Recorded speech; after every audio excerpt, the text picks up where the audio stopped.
기억 상실 후의 유혹. 황기찬이 강재인의 함정에 빠져 모든 죄악이 드러나다 병실 창문으로 새벽 햇살이 부드럽게 스며들며 강재인의 창백한 얼굴을 비추었다. 2주간의 깊은 혼수 상태 끝에 그녀가 눈을 떴다. 김도윤은 문을 열고 들어오다 그녀의 눈동자가 움직이는 모습을 보고 숨을 멈췄다. 그의 심장이 기쁨으로 터질 듯 뛰었지만 곧 이어진 재인의 말은 그를 얼어붙게 했다. 그녀는 도윤을 전혀 기억하지 못했다. 그녀의 기억은 황기찬과의 행복했던 시절, 그리고 그들의 아들 은호가 살아있던 순간에 멈춰 있었다. 은호의 죽음, 황기찬의 배신, 그리고 그녀를 파괴하려 했던 음모는 모두 안개 속으로 사라졌다. 재인은 간절한 목소리로 황기찬과 은호를 찾았고 도윤은 망연자실한 채로 그녀의 부탁을 들어줄 수밖에 없었다. 전화를 받은 황기찬은 충격과 두려움에 휩싸였다. 강재인이 살아있다는 사실은 그의 계획을 뒤흔드는 폭탄이었다. 그는 즉시 병원으로 달려갔다. 병원에 도착한 황기찬은 예상치 못한 광경에 숨을 삼켰다. 재인이 그를 보자마자 따뜻한 미소와 함께 달려와 그를 끌어안았다.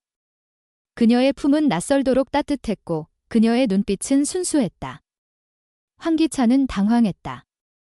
그녀는 자신을 증오했던 여자였다.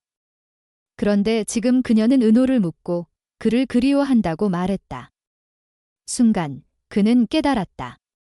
재인은 기억을 잃었다. 그녀의 머릿속에는 은호의 죽음도 그의 잔인한 배신도 없었다. 황기찬의 입꼬리가 교활하게 올라갔다. 그는 기회를 포착했다. 그는 재인을 집으로 데려가겠다고 제안했다.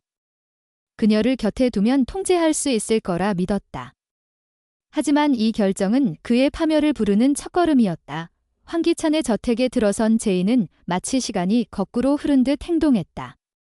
그녀는 부드럽고 다정한 아내의 모습으로 돌아갔다. 매일 아침 정성스레 아침 식사를 준비하고 집안을 반짝이게 정리했다.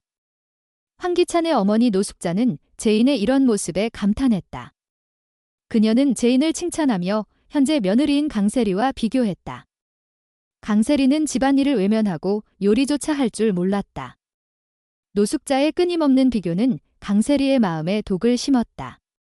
황기찬마저 재인의 온화한 태도에 점점 끌리기 시작했다. 그는 세리와의 대화가 줄어들고 재인과 보내는 시간이 늘었다. 강세리는 점점 더 외로워졌다다. 그녀의 눈빛은 질투와 분노로 이글거렸다. 재인이 자신을 위협하고 가족의 사랑까지 빼앗아 가는 것처럼 느껴졌다. 그녀의 마음속에서 복수심이 불타올랐다. 어느 날 집에 아무도 없는 틈을 타 강세리는 재인을 계단 위로 유인했다. 그녀는 차가운 미소를 지으며 재인을 밀쳤다. 재인은 계단 아래로 굴러떨어졌고 강세리는 그 모습을 보며 심장이 쿵쾅거렸다. 그녀는 재인이 더 이상 위협이 되지 않기를 바랐다. 하지만 그녀는 몰랐다. 그 충격적인 추락이 재인의 기억을 깨우는 계기가 되리라는 것을. 병원으로 실려간 재인은 다시 눈을 떴다. 그녀의 눈빛은 달라져 있었다. 안개로 뒤덮였던 그녀의 기억이 선명하게 돌아왔다. 황기찬의 배신, 그리고 그녀를 파괴하려 했던 음모까지. 하지만 재인은 아무 말도 하지 않았다. 그녀는 여전히 기억을 잃은 척 연기했다. 그녀의 미소는 여전히 부드러웠고 행동은 다정했다. 황기찬과 강세리는 그녀가 변한 것을 전혀 눈치채지 못했다. 재인은 조용히 복수를 준비했다. 밤마다 집이 잠든 틈을 타 그녀는 황기찬의 서재로 숨어들었다. 그의 개인 노트북은 비밀의 보물 창고였다. 그녀는 떨리는 손으로 파일을 뒤졌다. 그리고 마침내 발견했다. 공금 횡령, 서류 위조, 그리고 그가 은호의 사고를 조작하고 도주했다는 결정적인 증거. 재인의 심장은 분노와 슬픔으로 터질 듯 했다. 하지만 그녀는 침착했다. 그녀는 모든 자료를 복사하고 증거를 안전한 곳에 숨겼다. 그녀의 연기는 완벽했다. 황기찬은 그녀가 여전히 순진한 줄 알았다. 강세리 역시 재인을 무시하며 자신의 승리를 확신했다. 그러나 운명은 재인의 편이었다. 어느 날 아침, 경찰이 황기찬의 저택으로 들이닥쳤다. 제인이 넘긴 증거는 그를 단숨에 나락으로 떨어뜨렸다. 공금 횡령, 서류 위조, 그리고 교통사고 도주 혐의까지. 황기찬은 수갑을 찬 채 끌려갔다. 그의 눈은 공포와 불신으로 가득했다. 강세리도 자유로울 수 없었다. 그녀는 황기찬의 범죄를 알고도 묵인한 공범으로 연행되었다. 저택은 순식간에 텅 비었다. 제인은 창밖을 바라보며 조용히 미소 지었다. 그녀의 눈에는 눈물이 고여 있었지만 입가에는 단단한 결의가 맴돌았다. 그녀는 모든 것을 되찾았다. YL그룹, 그녀의 자존심, 그리고 정의. 하지만 은호의 빈자리는 여전히 그녀의 가슴을 찢었다. 그녀는 조용히 중얼거렸다. 이제 모든 것이 제자리로 돌아왔다. 하지만 그 빈자리는 영원히 채워질 수 없었다. 황기찬의 저택은 경찰의 급습으로 순식간에 폐허처럼 변했다. 수갑에 채워진 황기찬은 믿을 수 없다는 듯 고개를 저으며 끌려갔다. 그의 눈에는 공포와 분노가 뒤섞여 있었지만 그 뒤에는 깊은 절망이 스며들었다. 강세리 역시 공범으로 연행되며 비명을 질렀다. 그녀의 날카로운 목소리가 저택의 텅 빈 복도를 울렸지만 아무도 그녀를 구원하지 않았다. 강재인은 창가에 서서 그 광경을 조용히 지켜보았다. 그녀의 얼굴에는 미소가 떠올랐지만 그 미소는 차갑고 날카로웠다. 눈가에 맺힌 눈물은 은호의 빈자리를 떠올리며 흘러내렸다. 그녀는 모든 것을 되찾았다. YL그룹, 그녀의 자존심, 그리고 정의. 하지만 그녀의 가슴 한구석은 여전히 텅 비어 있었다. 은호의 웃음소리, 그 따뜻했던 순간들은 영원히 돌아오지 않을 것이었다. 제인은 조용히 중얼거렸다. 모든 것이 제자리로 돌아왔지만 그 빈자리는 채워질 수 없었다. 그러나 이 모든 것은 끝이 아니었다. 제인의 복수는 이제 막 시작되었을 뿐이었다. 황기찬과 강세리의 몰락은 그녀의 계획의 첫걸음에 불과했다. 그녀는 YL그룹의 회장 자리를 되찾기 위해 움직이기 시작했다. 하지만 그 과정은 결코 순탄치 않았다. 황기찬의 잔재는 여전히 회사 곳곳에 뿌리 깊게 박혀 있었다. 그의 충성스러운 부하들, 그리고 그를 지지했던 이사들은 제인의 복귀를 달가워하지 않았다. 그들은 제인이 기억을 잃은 척 연기했다는 사실을 모른 채 그녀를 약한 여자로만 여겼다. 그러나 제인은 달라져 있었다. 그녀는 더 이상 과거의 순진한 여성이 아니었다. 그녀의 눈빛에는 단단한 결의와 날카로운 지성이 빛났다. 제인은 김도윤과 비밀리에 만나 전략을 세웠다. 도윤은 그녀의 곁에서 흔들림 없이 그녀를 지지했다. 그는 제인이 기억을 잃은 척하며 황기찬의 비밀을 파헤친 것을 알았을 때 그녀의 용기와 지략에 감탄했다. 하지만 그는 여전히 걱정스러운 눈빛으로 그녀를 바라보았다. 제인 씨, 이 싸움은 위험해요. 황기찬의 세력은 아직 건재하고 당신을 노릴지도 몰라요. 제인은 고개를 저으며 미소 지었다. 그녀의 미소에는 자신감과 함께 깊은 슬픔이 깃들어 있었다. 도윤 씨, 저는 이미 모든 것을 잃었어요. 이제 두려울 건 없어요. 은호를 잃은 순간 저는 이미 죽은 거나 다름없었죠. 도윤은 그녀의 말에 가슴이 아팠지만 그녀의 결심을 막을 수 없었다. 그는 그녀의 손을 굳게 잡으며 약속했다. 그럼 제가 끝까지 함께 할게요. 제인은 YL그룹 내부의 적들을 하나씩 정리하기 시작했다. 그녀는 황기찬이 남긴 부패의 증거를 이사들에게 공개하며 그들을 압박했다. 하지만 그 과정에서 예상치 못한 적이 등장했다. 황기찬의 오랜 동료이자 YL그룹의 부회장인 박민수였다. 그는 황기찬의 몰락을 기회로 삼아 회장 자리를 노리고 있었다. 박민수는 제인이 약한 상태라고 믿었지만 그녀의 날카로운 반격에 당황했다. 제인은 박민수가 황기찬과 함께 공금 횡령에 가담했다는 증거를 찾아냈다. 그녀는 이를 이용해 그를 협박하며 이사회의 지지를 얻어냈다. 하지만 박민수는 쉽게 물러나지 않았다. 그는 비밀리에 강세리와 접촉해 그녀를 풀어주고 제인을 제거할 계획을 세웠다. 강세리는 감옥에서 풀려난 순간부터 복수심으로 불타올랐다. 그녀는 황기찬의 몰락을 제인 때문이라 믿었다. 그녀의 눈에는 질투와 증오가 이글거렸다.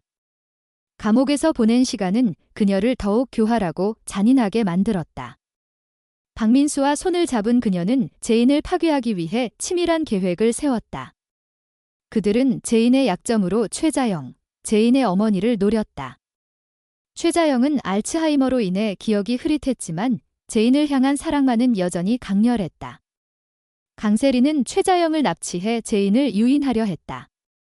그녀는 제인이 어머니를 구하기 위해 모든 것을 포기할 것이라 믿었다. 그러나 제인은 이미 한 수 앞서 있었다. 그녀는 강세리의 움직임을 예측하고 도윤과 함께 함정을 준비했다. 최자영이 납치된 날, 제인은 겉으로는 당황한 척하며 강세리가 지정한 장소로 향했다. 폐공장 안, 어둠 속에서 강세리와 박민수가 그녀를 기다리고 있었다. 강세리의 입가에는 승리감에 찬 미소가 떠올랐다.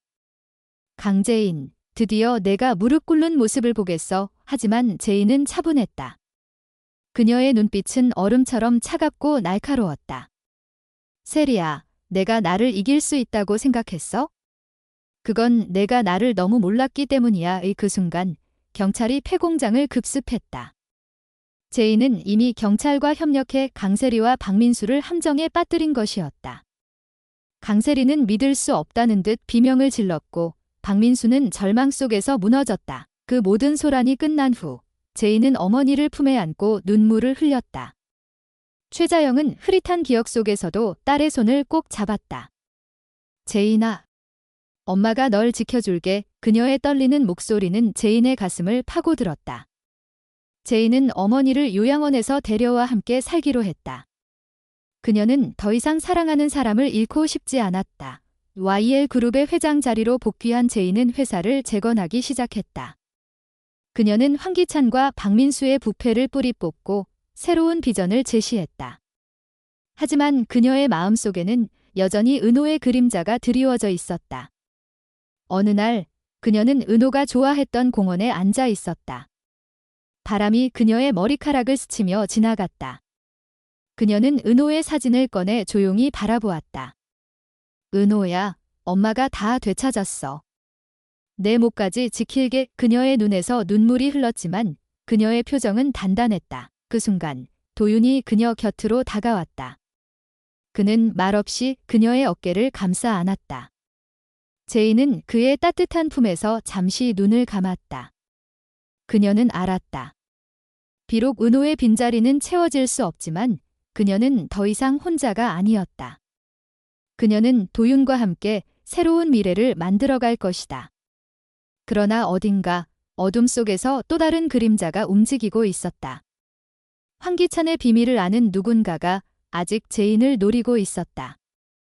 그녀의 싸움은 정말로 끝난 것일까? 아니면 또 다른 폭풍이 그녀를 기다리고 있는 것일까? 김도윤의 따뜻한 품에서 잠시 눈을 감은 강제인은 바람이 부는 공원의 고요함 속에서 잠깐의 평화를 느꼈다. 은호의 사진을 손에 쥔 그녀의 가슴은 여전히 아팠지만 도윤의 존재는 그녀에게 새로운 희망을 불어넣었다. 그녀는 더 이상 혼자가 아니었다.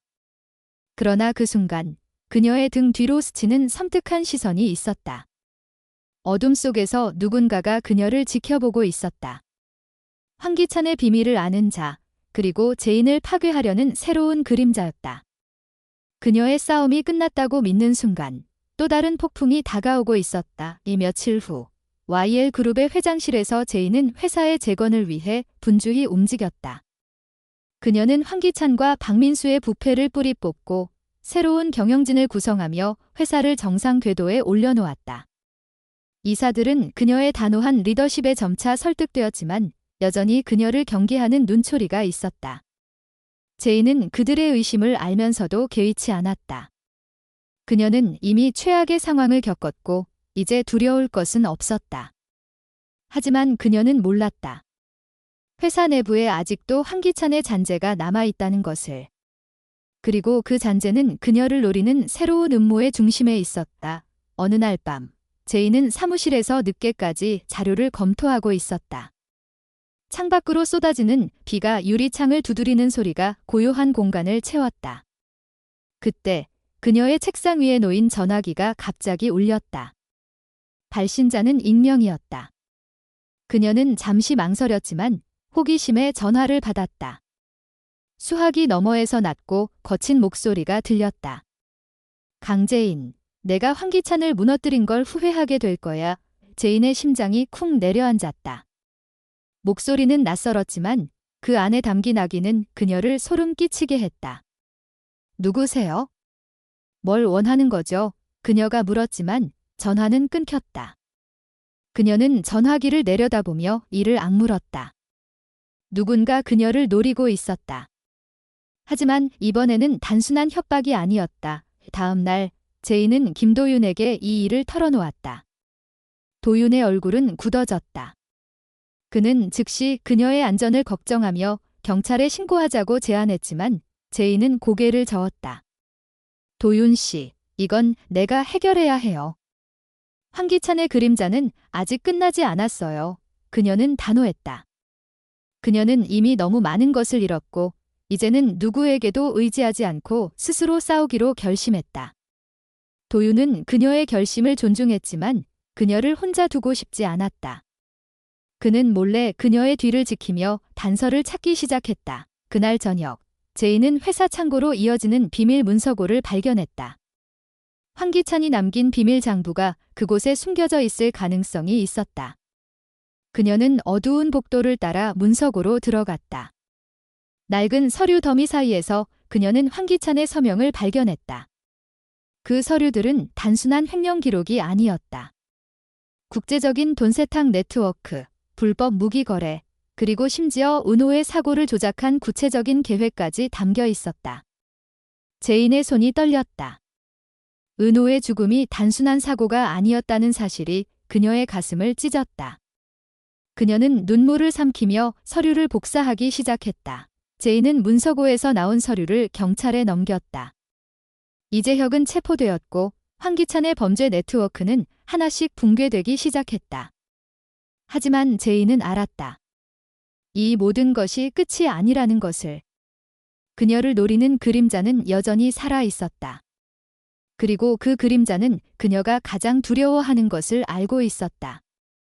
은호의 죽음 뒤에 숨겨진 최후의 비밀, 그리고 그 비밀을 지키려는 누군가.